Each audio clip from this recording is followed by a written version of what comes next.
It was a quiet night in a small, tightly knit neighborhood when the call came in.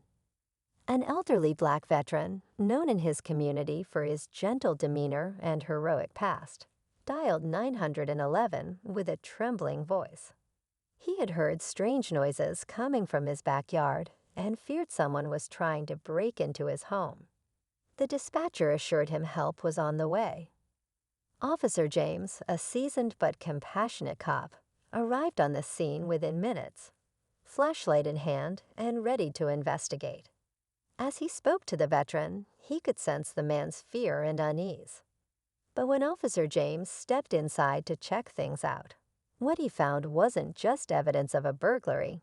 It was something far worse, something that would uncover a painful truth no one saw coming. What started as a simple call for help quickly spiraled into a shocking discovery that would leave everyone involved questioning their sense of safety and justice. What did Officer James uncover that night? And how did it change the life of this veteran forever? Stay tuned, because this story is one that will leave you speechless and questioning everything you thought you knew. Inside the veteran's modest home, Officer James began his search. The house told a story of a life lived with pride and dignity. Framed photographs of military service, family gatherings, and community awards lined the walls. Yet tonight, those comforting reminders of a past filled with honor seemed overshadowed by the unease in the air.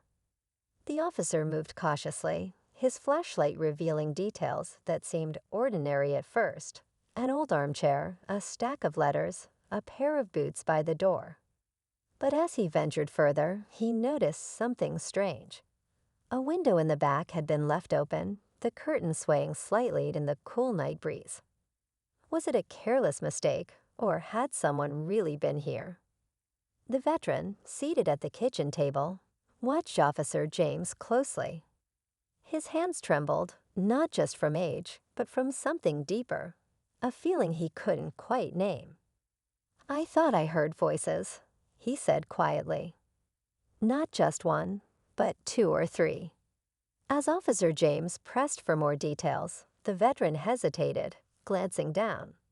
That's when the officer spotted something else, a small torn piece of fabric caught on the window latch. What did it mean? And who, or what, had been inside this house? The unanswered questions hung heavy in the air. Officer James carefully retrieved the torn piece of fabric from the window latch, studying it under his flashlight. It was dark, coarse material, possibly from a jacket or gloves. He pocketed it for evidence and continued his sweep of the house. The veteran sat silently, his eyes fixed on the door to the hallway, as though expecting something, or someone, to emerge at any moment. "Did you see anyone?" Officer James asked, trying to piece together the situation. The veteran shook his head slowly. "No, but I heard them. Whispering, footsteps." His voice dropped lower. "They were here for something. I don't know what, but it wasn't just to steal." The officer felt a chill run down his spine. Outside, the wind had picked up, rustling through the trees and adding an eerie soundtrack to the night. Just then, his radio crackled to life. "Dispatch to Officer James, are you clear? We just received a second call from the same area." Another resident reported strange activity. James's heart raced. Was this part of the same incident, or was something bigger unfolding? The veteran's house seemed undisturbed aside from the open window, but now the officer couldn't shake the feeling that the real danger was still out there watching. The veteran's trembling voice broke the silence. "Officer, I need to show you something."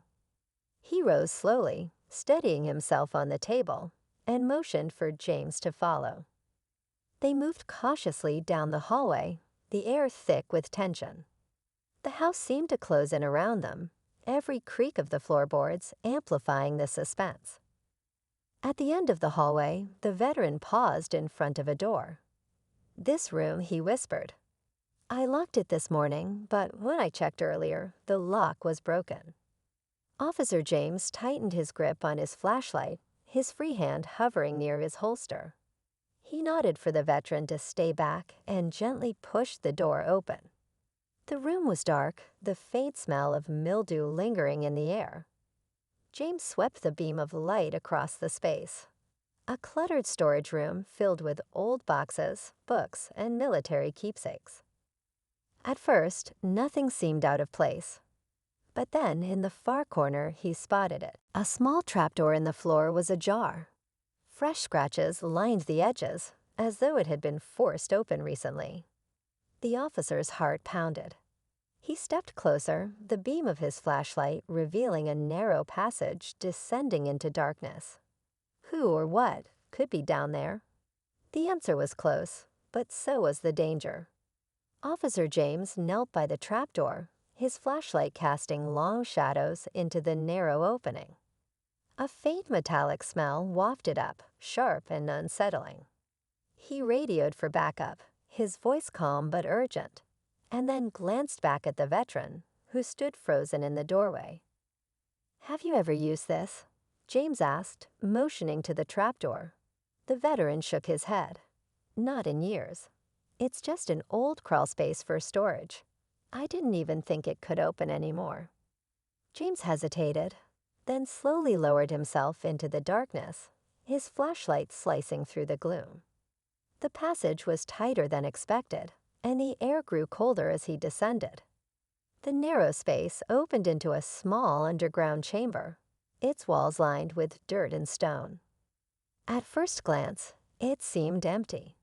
But then James's light landed on something, a set of footprints in the dusty ground, leading deeper into the tunnel. Following the trail, he discovered something that stopped him in his tracks. A makeshift sleeping area with a worn blanket, empty food wrappers, and a notebook lying open. He picked it up, flipping through pages filled with cryptic, frantic handwriting. Suddenly, a noise echoed from the tunnel behind him, a soft rustling, like someone moving closer. James spun around, heart pounding, his flashlight trembling as it searched the shadows. The rustling grew louder, echoing through the narrow tunnel.